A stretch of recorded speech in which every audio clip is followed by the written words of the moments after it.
Divedi Science and Commerce Academy, leading in results year by year. Brajnaini Nagar, Ganga garden के पास, Mata Mandir, Limbodi, Indore, Madhya Pradesh. Call 7566663636, 7566667676। Done, start. तो other insurance में क्या है, जैसे मोटर इंश्योरेंस। मोटर इंश्योरेंस का मतलब क्या है सर? मोटर के साथ में आप व्हीकल लगा लो, गाड़ी का, ठीक है।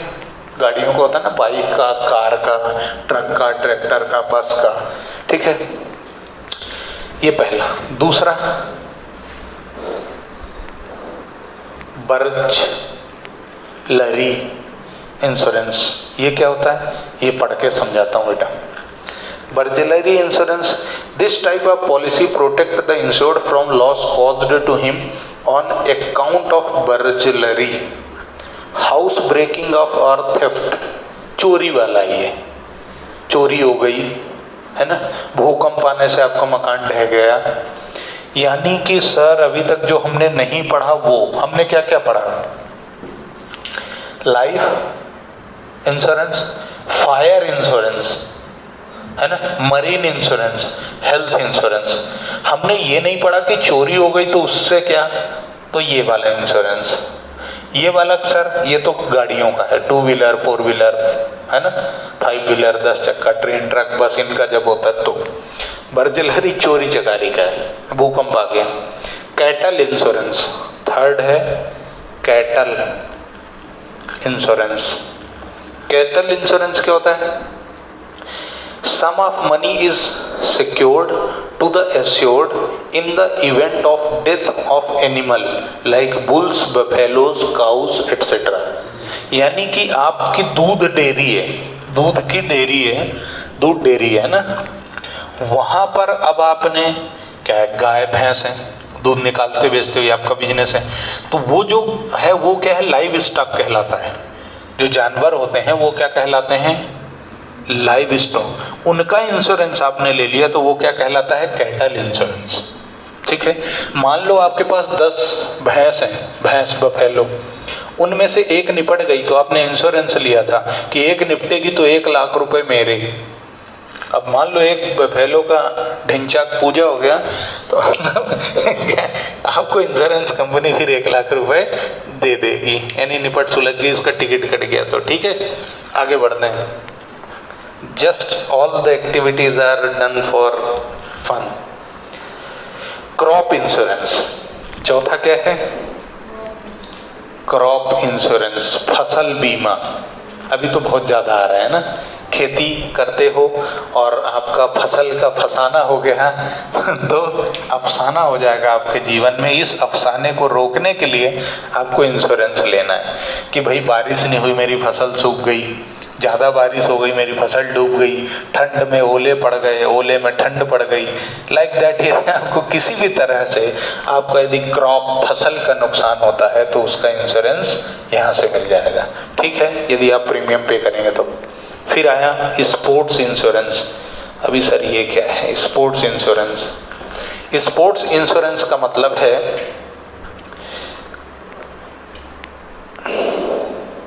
ये स्पोर्ट्समैन के लिए होता है।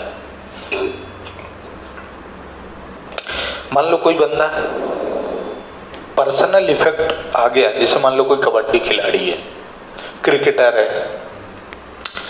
है ना, उनके किसी इक्विपमेंट का, या मान लो कि कबड्डी खिलाड़ी अब एक पाँव टूट गया, वो जीवन भर क्या करेगा, तो वो इंश्योरेंस ले सकता है, ठीक है। सर लाइफ इंश्योरेंस ले लें, हाँ वो उसमें लाइफ एक अलग चीज है, और यहाँ पर क्या आएगी, आपके पास डिसेबिलिटी आएगी। कबड्डी खेलते हो, आपकी एक टांग टूट गई, उसका जैसे हो गया तो अब क्या करोगे, चलोगे कैसे, फिरोगे कैसे, आप कबड्डी कैसे खेलोगे, क्योंकि कबड्डी जैसे मैं हूँ टीचर हूँ, है ना, टीचिंग मेरा प्रोफेशन है, मैं कमाता ही खाता ही किससे हूँ, टीचिंग करके। अब कुछ मिले ही नहीं, स्टूडेंट ही नहीं मिले, या मेरे गले को कुछ हो जावे तो मेरा काम तो हो गया ना। यदि मेरे गले को कुछ हो जाए तो मेरा काम तमाम है, आवाज ही नहीं निकलेगी तो मैं किसको पढ़ाऊंगा और कैसे कमाऊंगा, मेरा जीवन यापन कैसे होगा, है ना। ऐसे ही एक स्पोर्ट पर्सन है, यदि मान लो वो क्रिकेटर है, उसका एक हाथ कुछ हो गया खेल के दौरान, है ना, तो उसके लिए फिर ये वाला इंश्योरेंस। फिर अमर्त्य सेन शिक्षा योजना, अब ये गवर्नमेंट की कोई स्कीम होगी। अमर्त्य सेन राजेश्वरी महिला कल्याण बीमा योजना, ये क्या है, ये सब गवर्नमेंट होंगे। अब हम पढ़ते हैं Amartya Sen. This policy secures the education of dependent child in case of insured parent और legal guardian sustain the bodily injury due to an accident and also such injury results in the death of insured within 12 months। ये योजनाएं कब लागू होती हैं, जब एक बंदे ने पॉलिसी ली और वो 12 महीने के अंदर निपट गया, या उसकी सीरियस इंजरी हो गई, परमानेंट डिसेबल हो गया, तो उसके बच्चे को पढ़ाने के लिए, उसके बच्चे को पढ़ाई का खर्चा कैसे आएगा, कमाएगा ही नहीं ना बंदा, तो बच्चे को कैसे पढ़ाएगा। तो जो नाबालिग लोग होते हैं उनके पेरेंट्स ये पॉलिसियां लेते हैं कि यदि कोई हमको हो गया तो हमारे बच्चे की कम से कम एजुकेशन तो हो जाए। ठीक, महिला बाल विकास में कुछ समझाने का जरूरत है कि जो महिलाओं के लिए होती है, वुमेन्स, ओनली वुमेन्स एक्सीडेंट या कोई भी प्रॉब्लम हो वुमेन को, ठीक है। आज भी यदि आप गवर्नमेंट हॉस्पिटल में जाते हैं और at the time of delivery operation यदि होता है, तो प्राइवेट हॉस्पिटल्स में खर्चा आता है 50,000 से लेकर के 1 लाख 1.5 लाख तक। लेकिन वही काम यदि आप गवर्नमेंट हॉस्पिटल में करते हो तो आपको 1 रुपया नहीं लगता, उल्टा महिलाओं को खाने पीने की चीज़ें भी मिलती हैं, लड्डू, दूध, है ना, मतलब ऐसे करके मिलता है। जैसे आप अपने एमवाई हॉस्पिटल में चले जाओ तो ऐसा होता है, वहाँ पर सुबह शाम खाने के लिए लड्डू भी मिलते हैं। लड्डू वही ड्राई फ्रूट वाले लड्डू, है ना, अच्छी क्वालिटी के मिलते हैं। दूध भी मिलता है सांची का। तो कहाँ से आता है, वहाँ पर डोनेशन से दिए जाते हैं, और वो किसके अंडर में होता है, यही वाला, मतलब इनमें से एक योजना है राजेश्वरी महिला कल्याण बीमा योजना, लाइक दैट। ठीक है, और यदि आपको कोई डाउट है तो आप बिल्कुल मेरे से पूछ लेना, कोई समस्या की ज़रूरत नहीं है। तो यहाँ से हमारा इंश्योरेंस पार्ट ख़त्म होता है। अब जो हमारा आगे का हिस्सा बचता है वो है पोस्टल सर्विसेज का। पोस्टल सर्विसेज के बाद टेलीकॉम और ट्रांसपोर्ट, सिर्फ 3-4 चीज़ें हमारे पास बची हैं। इनको हम बहुत फास्ट ट्रैक में निपटा देंगे। How much time? Only 7. Let's finish the chapter in this part. तो अब आते हैं पोस्टल और टेलीकॉम में। अब पोस्टल और कम्युनिकेशन, आपको सूचना का आदान प्रदान करना है, अपने संदेश को एक जगह से दूसरी जगह मैसेज पहुंचाना है। सर व्हाट्सएप पे कर देंगे, टेलीग्राम पे निपटा देंगे, मेल भेज देंगे, ये अब होता है। ये फैसिलिटीज़ पहले नहीं थी जब ये बुक्स कॉन्सेप्ट डेवलप हुए थे, ठीक है। और व्हाट्सएप, टेलीग्राम ये हर चीज़ के लिए यूज़फुल नहीं होता, कभी न कभी तो आपको प्रेम पत्र भेजना ही पड़ता है ना। इट डजेंट साउंड फॉर प्रेम पत्र, आई मीन टू से कि आपको कम्युनिकेशन लिख के रिटर्न लेटर तो कहीं ना कहीं तो आपको भेजना ही पड़ेगा। हर चीज़ को आप मेल, व्हाट्सएप या इस पर काम नहीं चला सकते, ठीक है, कि ट्विटर पे पोस्ट कर दिया, बोले बताया तो था यार मेरी शादी है और ट्विटर पे मैंने अपडेट डाला था, भाई फेरे हो गए मेरे, अब क्या ये फालतू का नाटक इनविटेशन के। तो ऐसा नहीं होता, कहीं ना कहीं आपको रिटर्न डॉक्यूमेंट का सर्कुलेशन करना पड़ता है। एक जगह से दूसरी जगह आपको कम्युनिकेट करने के लिए सूचना भेजनी पड़ती है, वहाँ पर आपका काम आता है पोस्टल और telecom services. Mode of telecom services में क्या है? पोस्टल सर्विस, पत्र भेजने का, कबूतर वाला जमाना गया। उसके बाद टेलीकॉम सर्विसेज, तो पोस्टल में अलग अलग टाइप होते हैं, जैसे UPC, registered post, parcel, speed post और कुरियर, ठीक है। टेलीकॉम में क्या है? सेलुलर मतलब mobile phone, fixed landline, cable service, very small aperture terminal, direct to home DTH service और रेडियो पेजिंग सर्विसेज, है ना। पेजर नंबर चलता था ना पहले, अरे वो यार हसीना मान जाएगी मूवी देखी क्या, उसमें बोलता ना तू दे दे अपना पेजर नंबर, गाना सुनना, ये टाइटल सॉन्ग भी सुनना उस मूवी का, उसमें बोलता है तुम लोग क्या मालूम कौन सी फिल्में देखते हो, चलो काम की एक भी नहीं देखते। चलो पोस्टल सर्विसेज क्लियर है ना, पत्र है, मेरे पिया गए रंगून वहाँ से भेज किया है, टेलीफोन तुम्हारी याद सताती है, टेलीकॉम सर्विस। हाँ, पोस्टल सर्विस का मतलब क्या है, एक जगह से दूसरी जगह चिट्ठी भेजना। जैसे अब तुम लोग तो घर में रहते हो, तुम्हारे फैमिली मेंबर, जैसे हम लोग हैं, हम कहाँ के हैं, कहीं और के हैं, बस कहाँ गए, यहाँ गए। अब हमको राखी के टाइम पे क्या है, राखी आती है, या वो बंदा जो आर्मी में है, जो बंदा जो किसी ऐसी गवर्नमेंट में जॉब में है जो अपनी फैमिली से दूर कहीं रहता है, राखी आई, दिवाली आई, उसको कुछ गिफ्ट भेजना है, राखी भेजना है ना, तो क्या करते हैं, एक दूसरे को फिर पत्र व्यवहार चलता है ना। आगे बढ़े, ठीक है, कबूतर वाला जमाना नहीं है ना, जा कबूतर जा, ऐसा करके नहीं सुना गाना तुम लोगों ने, सुना करो रे पुराने गाने, आधे तो तुम्हारे चैप्टर ऐसे ही खत्म हो जाएंगे सच में। चलो बढ़ते हैं आगे। तो postal services are important for a modern business. Indian post and telegraph department provides various postal services across India through 22 postal circles. Bharat देश में 22 पोस्टल सर्कल्स हैं जहां से चिट्ठियों का आदान प्रदान किया जाता है। डे टू डे ऑफिसेस से, पोस्ट ऑफिसेस से चिट्ठियों का या कोई सा भी मैसेज को इधर उधर रिटन डॉक्यूमेंट्स भेजने का काम होता है, ठीक है। Services offered by postal department क्या सर्विस देता है, तो फाइनेंशियल फैसिलिटी भी देता है। फाइनेंशियल फैसिलिटी मतलब आज आपको ये मालूम है कि बैंक अकाउंट, सेविंग अकाउंट सिर्फ बैंक में ही खुलता है, लेकिन पोस्ट ऑफिस में भी खुलते हैं। पोस्ट ऑफिस में भी आप अपने इन्वेस्टमेंट कर सकते हो, पीपीएफ प्रोविडेंट फंड अकाउंट के नाम से, पोस्ट सेविंग अकाउंट के नाम से, रिकरिंग डिपॉजिट के नाम से, फिक्स्ड डिपॉजिट के नाम से। पहले ये जितनी भी बैंकिंग सेवाएं हैं इलेक्ट्रॉनिक मोड में ट्रांसफॉर्मेशन होने से पहले पोस्ट ऑफिसेस में ही हुआ करती थी, ठीक है।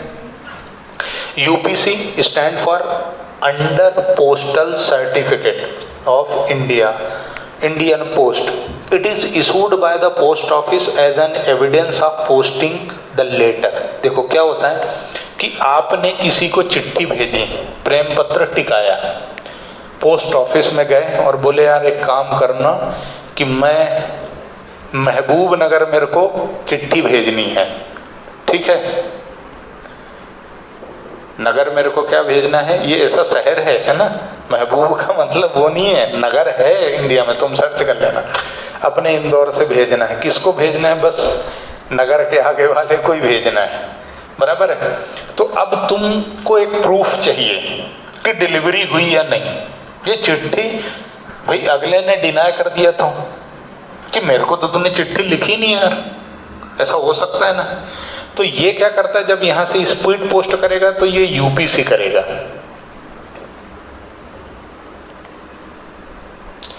अंडर पोस्टल सर्टिफिकेट मतलब जैसे ही इस बंदे को डिलीवरी दी जाएगी तो उससे एक लेटर पे साइन ले लिया जाएगा कि भाई तने रिसीव कर लिया है, और ये लेटर वापस इनको पहुंचा दिया जाएगा कि मैंने इस तारीख को इस बंदे को आपका प्रेम पत्र महबूब नगर को पहुंचा दिया है ना। अब ये डिनाई नहीं कर सकता, यदि ये डिनाई करेगा तो पकड़ा जाएगा। दिस इज यूपीसी सिस्टम, है ना। इसको कुछ और भी बोलते हैं, मुझे याद आएगा तो मैं बताऊंगा, ठीक है। आजकल ये चीजें चलन में नहीं है क्योंकि ज़्यादा लोग इसको यूज नहीं करते हैं, है ना। मैसेज से ही काम हो जाता है, इलेक्ट्रॉनिक मोड में ही काम हो जाता है, इसलिए इन चीज़ों का यूज नहीं होता, इसलिए तुम लोगों को मालूम नहीं है। हम तो उसी जमाने के हैं, चिट्ठी वाले, है ना। हमारा काम चिट्ठियों से ही होता था। चलें आगे। कोई कुछ क्वेरी होगी तो पूछ लेना। फिर रजिस्टर्ड पोस्ट, रजिस्ट्री जिसको बोलते हो कि यार ये स्पीड पोस्ट कर देना, रजिस्ट्री कर देना। फास्टर डिलीवरी होता है, डिलीवरी पर डिपेंड करता है कि कितने टाइम में ये आइटम सामने वाले को डिलीवर कर दिया जाएगा, पहुंचा दिया जाएगा। इसको बोला जाता है registered post, speed post, parcel. यदि आपको कोई सामान भेजना है, गिफ्ट भेजना है, तो उसको आपको क्या पोस्ट नहीं होता, वो फिर वो क्या हो जाता है, पार्सल होता है वो। ठीक है, पार्सल बोल दिया, इसको पार्सल कर दे मतलब ये सामान भेज रहे हो आप तो पार्सल होएगा, चिट्ठी भेज रहे हो तो पोस्ट होएगी, बराबर है। चलें अपन आगे। ओके, स्पीड पोस्ट यानी 48 घंटे का टाइम होता है, विदिन 48 आवर्स आपका आइटम डिलीवर हो जाएगा। सर पार्सल स्पीड पोस्ट हो सकता है? यस, स्पीड पोस्ट कुछ भी हो सकता है। रजिस्टर्ड पोस्ट मतलब रजिस्टर्ड है, गारंटीड है, डिलीवरी होगी, नहीं होगी तो आपको सामान रिटर्न कर दिया जाएगा। ऑर्डिनरी पोस्ट का मतलब सर, ऑर्डिनरी पोस्ट यानी आपने उसमें एक टिकट चिपकाया स्टाम्प और वो लेटर बॉक्स में डाल दिया, डिलीवर हुआ नहीं हुआ उसका कोई प्रूफ नहीं होता, बट रजिस्टर्ड पोस्ट प्रूफ होता है। पार्सल करोगे, स्पीड पोस्ट करोगे, प्रूफ होगा। कोरियर यानी प्राइवेट सर्विस, यही सारे काम जो आप गवर्नमेंट के स्पीड पोस्ट से तो करोगे, भारतीय डाक विभाग से करोगे, डाक विभाग की जगह यदि आप प्राइवेट किसी संस्था से आदान प्रदान करोगे या लेटर एक जगह से दूसरी जगह पहुंचाने का काम करोगे तो वो क्या कहलाता है? कोरियर। हाँ, इनमें चार्जेस अलग अलग होते हैं सबके, है ना? है जैसे कुरियर में DTDC, FedEx, Madhur courier, track on courier, ये सब इंडियन ही बता रहा। रिलायंस का भी है, रिलायंस कुरियर भी है, ठीक है। आगे चले, फर्स्ट फ्लाइट कुरियर भी था, स्पीडली होता है, ज़्यादा है ना, भरोसा करता है आदमी प्राइवेट, ठीक। पोस्टल सर्विस सेविंग स्कीम्स, अब पोस्ट ऑफिसेस में सेविंग स्कीम्स भी दी जाती थी, तो उसमें से पहला है RD। RD मतलब रिकरिंग डिपॉजिट, RD। जैसे तुम्हें याद हो बैंकिंग सर्विसेज में हमने पढ़ा था फिक्स डिपॉजिट, FD, फिर उसमें हमने रिकरिंग डिपॉजिट भी पढ़ा था।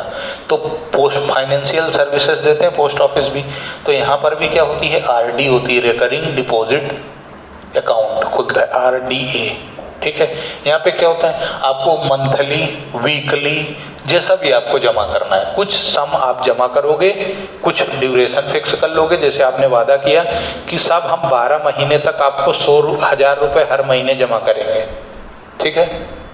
अब ये आपको पोस्ट ऑफिस वाला वादा करेगा, आप हर महीने मेरे को जमा करोगे ना 1,000, जैसे ही 12 महीने पूरे होंगे मैं आपको 12,500 रुपये दे दूंगा। तो आपने दिए कितने उसको 12 महीने में? 12,000। उनने 500 रुपये आपको एक्स्ट्रा दिए, क्यों? ब्याज, इंटरेस्ट, ओके। या ऐसा होता है रिकरिंग में। आप विड्रॉ कर सकते हो क्या? नहीं, बीच में वादा नहीं तोड़ सकते बेटा, तोड़ोगे तो पेनाल्टी लगती है, ठीक है। आगे चलिए, फिर national saving certificate, NSC। National saving certificate क्या होता है? गवर्नमेंट इशू करती है, ट्रेजरी यानी कि जब सरकार को पैसों की ज़रूरत होती है तो वो NSC इशू करती है, नेशनल सेविंग सर्टिफिकेट। एक सर्टिफिकेट इशू करती है जो 5 ईयर की टर्म में होता है और 1 साल में आप 1 लाख तक की ही NSC खरीद सकते हो। इसमें थोड़ा हायर रेट ऑफ इंटरेस्ट दिया जाता है।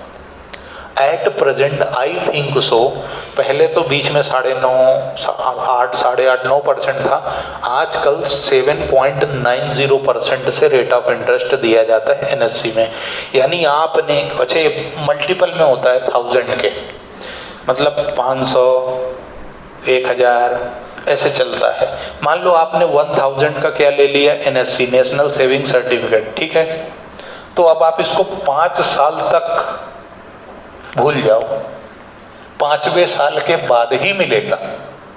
अच्छा सर कितना मिलेगा? तो 5 साल तक इसमें आपको ब्याज मिलेगा इतना % हर साल, यानी 79 रुपीज एवरी ईयर मिलेंगे आपको। अच्छा सर ऐसा? हाँ, इंटू 5 कर दूं ना मुन्ना ना, कंपाउंड इंटरेस्ट मिलेगा। अच्छा सर, मतलब पहले साल के अंत में 1079 होगा ये। अब जब मेरे को सेकंड ईयर में ब्याज मिलेगा, पहले साल इंटरेस्ट 1000 पे मिलेगा, सेकेंड ईयर जो इंटरेस्ट मिलेगा वो इस वैल्यू पे मिलेगा। अच्छा सर, मतलब थर्ड ईयर में जो मिलेगा वो 1079 प्लस 7.90% का जो ब्याज है उस पर मिलेगा। अच्छा सर, हाँ ऐसा कंपाउंड इंटरेस्ट मिलता है, ठीक है। इसीलिए आदमी 5 साल तक रुकता है, क्योंकि ब्याज ज़्यादा मिलता है, यानी ब्याज पर ब्याज मिलता है, इंटरेस्ट ऑन इंटरेस्ट अलाउड होता है, बराबर। मैं तुमसे विनम्र आग्रह करूंगा कि बुक से इन चीज़ों को पढ़ना जरूर, बहुत काम आएंगी, जीवन पर्यंत काम आएंगी ये सारी चीज़ें। इस चैप्टर में हम जो भी पढ़ रहे हैं वो सारा पूरा चैप्टर अच्छे से एक बार बुक में पढ़ लेना। भले तुम्हारे एग्जाम के लिए काम नहीं आया, लेकिन लाइफ में काम आएगा। हाँ, सब दूर। तो वहाँ पे जो रेट ऑफ इंटरेस्ट रहता है वो ज़्यादा है कि कम? देखो, सबके पास पैसा है ना, तो ब्याज का फिर वैल्यू खत्म हो जाता है। ब्याज वहाँ ज़्यादा लगता है, जैसे अपने इंडिया में रेट ऑफ इंटरेस्ट 24%, 36%, 40% ऐसा होता है रेड्यूशन। अमेरिका में 4%, 5% ही होता है। जरूरत ही नहीं ना उनको पैसे की, है ना, बराबर। और अपने यहाँ नेतागिरी इतनी है ना, जिससे पब्लिक परेशान है। अब ये नेता मंडली का पब्लिक भी खैर बेवकूफ़ है ना। पब्लिक यदि शुरू कर दे विरोध करना तो शायद ये समस्याएं पब्लिक के साथ ना हो, है ना। नेताजी करके पीछे घूमने की बजाय लात मारना शुरू कर दे तो अपने आप काम हो जाए, सिस्टम सुधर जाए, लेकिन ऐसा होता नहीं है ना। नेताजी ने चुनाव के टाइम पे जो वादा किया ना, अगले साल जब वोट मांगने आए 5 साल के बाद, तो उनका प्रेम पत्र दिखाओ कि दत्ता तने 5 साल पहले वादा किया था, कितने पूरे किए? नहीं किए ना, बस शुरू हो जाओ। कसम से आदतन सुधर जाए, मतलब आदमी परेशान ही ना हो, पर आदमी ऐसा करता ही नहीं है, इसलिए परेशान है। आपके साथ कोई गलत हुआ है तो सिर्फ और सिर्फ आप जिम्मेदार हो, मेरा तो यही मानना है। सुकन्या समृद्धि योजना ये बच्चों के लिए है। सुकन्या समृद्धि योजना, आप 1000 रुपये मिनिमम हर साल और मैक्सिमम 1.5 लाख रुपए एक अकाउंट में डिपॉजिट कर सकते हो, ठीक है। इसका भी रेट 21 साल तक, जब तक आपकी बच्ची 21 साल की नहीं हो जाती तब तक पैसा इसमें से नहीं निकलेगा, ठीक है। 8.4% का रेट ऑफ इंटरेस्ट अभी चल रहा है, इसमें 9.5% था, ठीक है। मतलब हर साल मिनिमम आप 1000 रुपये इसमें जमा कर सकते हो 12 महीने में एक बार, या मैक्सिमम 1.5 लाख रुपए डिपॉजिट कर सकते हो। कब तक करना है? जब तक आपकी इच्छा है करो, ठीक। जब आपकी बच्ची 11 साल की होंगी, 21 साल की होंगी, तो 8.4% रेट ऑफ इंटरेस्ट से उस पर ब्याज जोड़ करके आपको पूरा पैसा आपका रिटर्न कर दिया जाएगा, ठीक है। और क्या बेनिफिट है सर? इनकम टैक्स रिटर्न भरते हो तो उसमें डिडक्शन मिल जाएगा। ये क्या होता है सर, बाद में समझेंगे। फिर पीपीएफ, पब्लिक प्रोविडेंट फंड, बिल्कुल यही एनएससी सुकन्या ऐसे ही होता है। 15 साल के लिए खुलता है ये, जैसे सुकन्या समृद्धि में 21 साल का फाउंडेशन और सिर्फ बच्ची के लिए है, बच्चे के लिए नहीं है, बालक के लिए नहीं, बालिका के लिए है। अभी अपन ने पहले साल 10,000 भरा, कोई बात नहीं है, अगले साल सिर्फ 1000 भरो, कोई दिक्कत नहीं है। कितने भर सकते हैं? कितना? Minimum 1000 every year, maximum 150 lakh, 1,50,000 है ना, 1,50,000। पीपीएफ भी ऐसे ही है, मिनिमम 1000 आपको हर साल जमा करना है, ज़्यादा 1.5 लाख तक आप कितना भी जमा कर सकते हो, ठीक। 15 साल के लिए अकाउंट होता है, 7.9% का रेट ऑफ इंटरेस्ट मिलेगा, ठीक है। 500 से शुरू होता है और 1 लाख पर ख़त्म हो जाता है पीपीएफ। उसके बाद है MIS मंथली इनकम स्कीम, आपको हर महीने ब्याज मिलता जाएगा। जो भी आप मूलधन जमा करोगे, प्रिंसिपल डिपॉजिट करोगे, एवरी मंथ आपको कुछ ना कुछ पैसा मिलता जाएगा, ठीक है, बराबर। अब हम आते हैं, मेरे पिया गए रंगून वहाँ से किया है telecom service. This is the last part, I think इसके बाद ट्रांसपोर्टेशन है, literally more 10 minutes more, 10 minute और। टेलीकॉम सर्विसेज में cellular mobile service, telephone, Idea, Airtel, Vodafone, Reliance, Jio, जो भी है वो, ठीक है।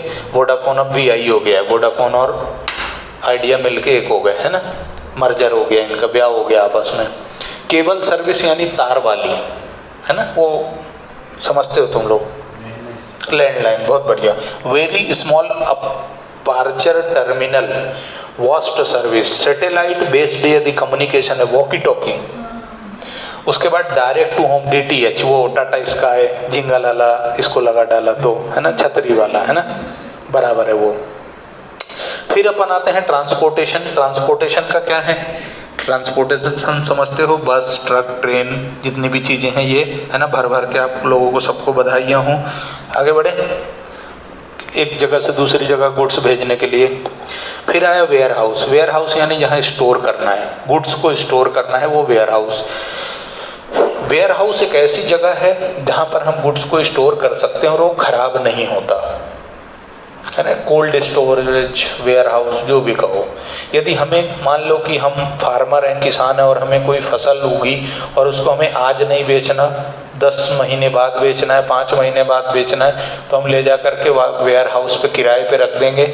उसका जो भी साल भर का रेंट होगा वो दे देंगे, और उसके बाद जो भी हमारा वादा होगा वो, उसके बाद हम गुड्स को निकाल लेंगे, ठीक है। वेयर हाउस बनाने के लिए नॉर्मल सिस्टम से नहीं बनता, उसको बनाने का भी सिस्टम अलग होता है। उसमें कोल्ड या हॉट फैसिलिटीज़ दी जाती हैं, उसके हिसाब से ही वो बनता है, ठीक है, कि गर्म रहे या ठंडा रहे, जैसा भी माहौल चाहिए आइटम के हिसाब से वो बनता है। फिर बात करते हैं टाइप्स ऑफ वेयर हाउस की। तो private warehouse. Private warehouse यानी बिजनेसमैन खुद का, मैं बहुत बड़ा व्यापारी हूँ, मेरा खुद का वेयर हाउस है। पब्लिक वेयर हाउस मतलब जहाँ कुछ भी, कोई भी आओ जाओ भंडारा चल रहा है ना, कोई लिमिटेशन नहीं है, जिसको अपना रखना है। गवर्नमेंट वेयर हाउस नाम में ही में है, सरकार ने खोल दिया वेयर हाउस, जहाँ आप ले जाके गुड्स स्टोर कर सकते हो। फिर bonded warehouse, this is very important. Bonded warehouse क्या होता है वो समझो। बॉन्डेड वेयर हाउस क्या होता है कि जब आप इंपोर्ट या एक्सपोर्ट का काम करते हैं, है ना, इंपोर्ट करते हैं, इंपोर्ट यानी फॉरेन कंट्री से गुड्स परचेस करते हैं, तो आपको क्या करना है? अब जब आप गुड्स को इंपोर्ट करते हो ना, अपन वेयर हाउस में आ गए, टेलीकॉम से ना, इंपोर्ट करते हो गुड्स, इंपोर्ट करते हो तो आपको इंपोर्ट ड्यूटी देनी पड़ती है, यानी टैक्स पे करना पड़ता है। अब एक चीज और समझना, ये जो इंपोर्ट ड्यूटी होती है ना, ये तो 10% है, लेकिन इसके साथ में बहुत ज़्यादा परसेंट से टैक्स लगता है। अच्छा सर ऐसा क्यों? ऐसा इसलिए कि मान लो यदि कोई चीज़ इंडिया में 100 रुपये की मिलती है, इंडिया में, भारत में, है ना, हिंदुस्तान में वो आइटम 100 रुपये का है, बराबर। ये आप USA से लाए, अमेरिका से सिर्फ 40 रुपये में इंपोर्ट करते हो तो 40 में पड़ता है। अभी बताओ इंडियन दुकानदार का क्या होगा? वारे न्यारे हो जाएंगे, भाई के वांदे हो जाएंगे, जीवन यापन कैसे चलेगा? कौन जाएगा इसकी दुकान में? कोई नहीं जाएगा। तो गवर्नमेंट इसमें टैक्स लगाती है, ये इंपोर्ट ड्यूटी तो लगाती है 10%, लेकिन इसके साथ में स्पेशल ड्यूटी लगाती है, GST लगाती है, वैट लगाती है, एंटी डंपिंग ड्यूटी लगाती है, कुछ भी लगाती है, और इसकी कीमत को कोशिश करती है कि 100 रुपए के करीब पहुंच जाए। बीच में प्रॉफिट अलग, बीच में प्रॉफिट मार्जिन अलग, मतलब कोशिश करती है कि इसमें 40 रुपए का टैक्स ही लग जाए, फिर इधर उधर बिकेगा तो लोगों का प्रॉफिट। यानी कुल मिलाकर के यदि इंडिया में कोई आइटम 100 का है और फॉरेन से लाए हो तो इतनी कोशिश करती है गवर्नमेंट कि उसकी कीमत 100 रुपए के करीब पहुंच जाए, ठीक। क्यों? क्योंकि हमें लोकल जो शॉपकीपर है, लोकल जो बिजनेसमैन है, उसका प्रोटेक्शन भी जरूरी है। तो अब समझो बॉन्डेड वेयर हाउस क्या होते हैं। तो आपने गुड्स क्या किया? इंपोर्ट किया। गुड्स क्या किया? इंपोर्ट किया, विदेश से मंगाया, ठीक। आपके पास पैसे नहीं है इंपोर्ट ड्यूटी चुकाने के, आप उस गुड्स का तब तक इस्तेमाल नहीं कर सकते जब तक इंपोर्ट ड्यूटी नहीं दोगे। आपने क्या करा? दिमाग लगाया, ले जाके वेयर हाउस में रख दिया, तो गवर्नमेंट आपसे बॉन्ड भरवाती है, कितना? जितना उस पर ड्यूटी लगना है। मान लो आपने 5 लाख का गुड्स मंगाया, 50,000 का बॉन्ड आपसे सरकार भरवा लेगी कि भैया बॉन्ड भर और वेयर हाउस में रख दे। यदि तूने पर्सनल यूज में लिया, जिस दिन निकालेगा उस दिन हम खत्म कर देंगे तेरा पैसा। इसको हम मान लेंगे कि तूने इंपोर्ट ड्यूटी दे दी। अच्छा सर, थोड़ा सा निकाला तो प्रोपोर्शनेट चार्ज होगा, पूरा निकाल लिया तो अब ये कैलकुलेशन होगा कि इतनी ही है या इससे ज़्यादा है। मान लो 60,000 आ गई इंपोर्ट ड्यूटी, तो आपको क्या करना है? 10,000 ऊपर की ओर देने, और तभी आप वेयर हाउस से गुड्स निकाल पाओगे। कहने का मतलब है कि जब आप इंपोर्ट करते हो और उस गुड्स को डायरेक्ट अपने फैक्ट्री नहीं ले जाते, आप इंपोर्ट ड्यूटी उस टाइम नहीं भरना चाहते, तो आप क्या करो? वेयर हाउस में रखो, और उस वेयर हाउस को क्या बोलोगे? बॉन्डेड। क्यों? क्योंकि आपने गवर्नमेंट को बॉन्ड भर के दिया है कुछ पैसे का, वादा कर दिया कि हम टैक्स भर देंगे, चोर नहीं है हम, है ना। वो अतिथि तुम कब जाओगे मूवी है ना, उसमें वो बाई आती है झाड़ू लगाने, बोले मैं चोर दिखती है पर चोर है नहीं, है ऐसा डायलॉग है उसमें, देखना मूवी को। मैं चोर दिखती है पर चोर है नहीं, बराबर। तो बिजनेसमैन भी सरकार से बोलता है कि मैं चोर दिखता है पर चोर है नहीं, तू मेरे से बॉन्ड भरा ले भाई, बराबर। जब मैं गुड्स फैक्ट्री में लेके जाऊंगा ना तो तू ले लेना पैसे, पर अभी तो माफ कर, बराबर। आगे बढ़े। फंक्शंस क्या है वेयर हाउस के? फंक्शंस क्या है ये हम समझने की कोशिश करते हैं।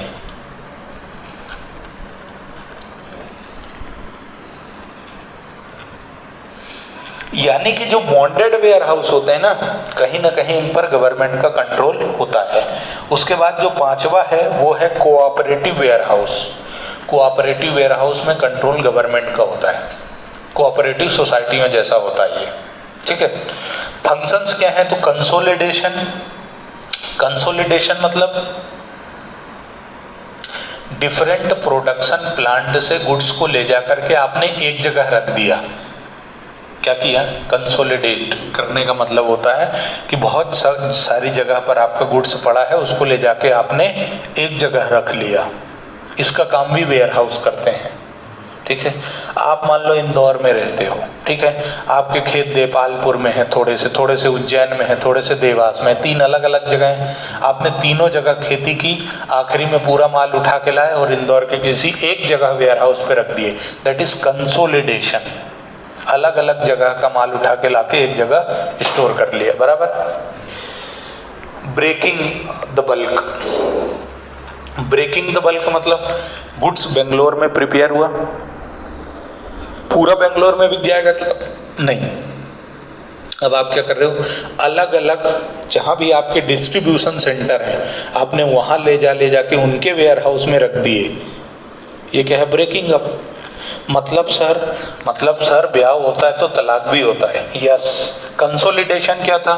सब जगह का मिला के एक जगह रख दिया। और ब्रेकिंग अप का क्या मतलब है? सर एक जगह से उठा के बहुत सारी जगह रख दिया। That's it. आगे चलिए। Collection and storage of goods. Goods को स्टोर करते हैं, है ना, पैसा कलेक्ट करते हैं। Balance and demand and supply stability in price. Price control का काम करते हैं। क्यों? समझना। तुमने इकोनॉमिक्स पढ़ा, इकोनॉमिक्स में डिमांड एंड सप्लाई 2 चैप्टर पढ़े। नहीं पढ़े तो यूट्यूब में वीडियो अपलोडेड है, देख लेना, ऐप पर भी डला है, देख लेना। डिमांड और सप्लाई ये क्या कहता है? डिमांड यदि ज़्यादा है तो समझना, किसी चीज़ का प्राइस ज़्यादा है तो डिमांड कम होती है और सप्लाई ज़्यादा होती है। यानी सप्लाई और प्राइस का डायरेक्ट रिलेशन होता है, पॉजिटिव रिलेशन होता है, पर प्राइस और डिमांड का नेगेटिव रिलेशन होता है। इसका मतलब सर प्राइस कम है तो डिमांड बढ़ जाती है और सप्लाई कम हो जाती है, ठीक है। अब किसी चीज़ का प्राइस ज़्यादा है तो डिमांड कम है, तो गवर्नमेंट क्या बोलती है? स्टोरेज करो। स्टोरेज करना मतलब सप्लाई कम करोगे। समझना, किसी चीज़ का प्राइस ज़्यादा है ना, बराबर, लोग उसको नहीं खरीद रहे हैं तो अब क्या करोगे? क्यों प्राइस ज्यादा है? क्योंकि उसकी सप्लाई कम होगी। तो गवर्नमेंट क्या करती है? वो कॉन्सेप्ट है, मतलब देखो क्या होता है कि अब just think from the point of view of producer, don't think as a customer, think as producer. ऐसा सोचो कि मैं बनिया हूं, दुकानदार हूं, ठीक है। अब मार्केट में मैं 5 गुड्स पे डील करता हूं, 5 तरह के आइटम पे डील करता हूं, ठीक है। यदि किसी का प्राइस बढ़ेगा तो मैं उसकी सप्लाई क्या करूंगा? बढ़ा लूंगा। और यदि प्राइस कम हुआ तो मैं उसकी सप्लाई क्या करूंगा? कम कर लूंगा। ये मेरा तरीका होगा बिजनेस में करने का, है ना। भाई किसी चीज का प्राइस ज्यादा मिल रहा है तो फिर मैं वो वाला काम करूंगा ना। सब प्राइस के हिसाब से तो चलेगी, डिमांड के हिसाब से नहीं, समझो, ठीक है। ये एक सिचुएशन है। अब समझो, अब यदि प्राइस बढ़ा तो डिमांड क्या हो गई? उसकी कम हो गई। पर गुड्स तो तुम्हारे दुकान में पड़ा है, तुम्हें प्राइस स्टेबल करना है। तो गवर्नमेंट क्या बोलेगी? जैसे ही जब प्राइस कम है, अच्छा प्राइस कम, प्राइस बढ़ता क्यों है? क्योंकि उसकी सप्लाई कम होती है। जब सप्लाई कम होती तो प्राइस बढ़ना शुरू होता है। मैं स्टार्टिंग की बात कर रहा हूं, है ना, ठीक है, बराबर है, पक्का। जब किसी चीज की सप्लाई अवेलेबिलिटी कम होती है तो उसका क्या होता है? प्राइस बढ़ना शुरू होता है, यानी डिमांड उसकी कम होना शुरू होती है। तो जब प्राइस बहुत ज्यादा हो गया, यही क्या कहलाता है? इन्फ्लेशन। यही क्या कहलाता है? इन्फ्लेशन। जब चीजों की प्राइस बढ़ना शुरू हो जाती है, यानी कि जो मनी है, पैसा, उसका परचेजिंग पावर कम होने लगता है, तो उसी को इन्फ्लेशन बोला जाता है। अच्छा सर, परचेजिंग पावर मनी का बढ़ गया तो डिफ्लेशन कहलाता है। ये महंगाई है और ये मंदी है। मंदी मतलब सस्ते में आइटम मिलने लग गया, महंगाई मतलब महंगा मिल रहा है, ठीक। तो जब प्राइजेस बढ़ना शुरू होते हैं, क्यों बढ़ना शुरू होते हैं? सप्लाई कम होने की वजह से। और डिमांड मतलब सिचुएशन ये होती है, प्राइस ज़्यादा है, सप्लाई कम है और डिमांड भी ज़्यादा होती है, ठीक है। तो प्राइस बढ़ना शुरू होते हैं। ऐसे समझो, प्राइस है 10 रुपए, ठीक है, सप्लाई है 6 और डिमांड है 12, है ना।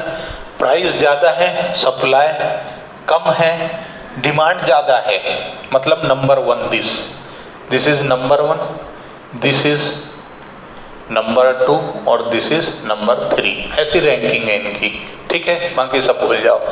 डिमांड ज़्यादा है, अवेलेबिलिटी कम है, तो बंदा शॉपकीपर क्या करता है? प्राइस बढ़ा देता है, ठीक। फिर डिमांड कम होना शुरू हो जाती है और सप्लाई बढ़ना शुरू हो जाती है। यानी प्राइस कंट्रोल करने का काम भी कौन करता है? Warehouse. क्यों?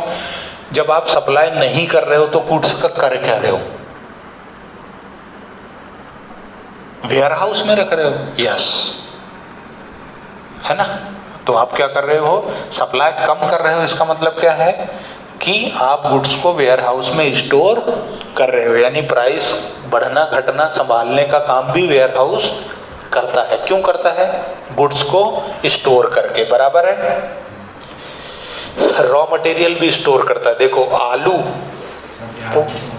आलू पोटैटो, है ना, मिलता 12 महीने पर उगता सिर्फ जनवरी फरवरी मार्च के महीने में।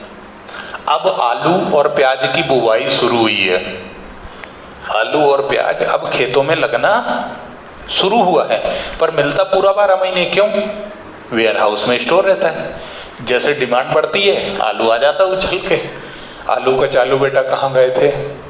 वेयर हाउस में पड़े थे, है ना, ठीक है। आगे बढ़े। आगे बढ़ने की जरूरत नहीं है क्योंकि चैप्टर कंप्लीट हो चुका है, वैल्यू एडिशन, ठीक है। आगे बढ़े। अब आगे बढ़ेंगे अकाउंट के साथ। इसमें कुछ पूछना होगा तो बिल्कुल पूछ लेना, फिर हम अकाउंट्स का कल से रिवीजन शुरू करेंगे, बराबर। जर्नल लेजर ट्रायल बैलेंस सारी चीज़ें हम फिर से पढ़ेंगे। जर्नल एंट्रियाँ करने का मैं एक नया कॉन्सेप्ट कल बताऊंगा आप लोगों को। ओके, ठीक है, धन्यवाद बहुत बहुत आप सबका।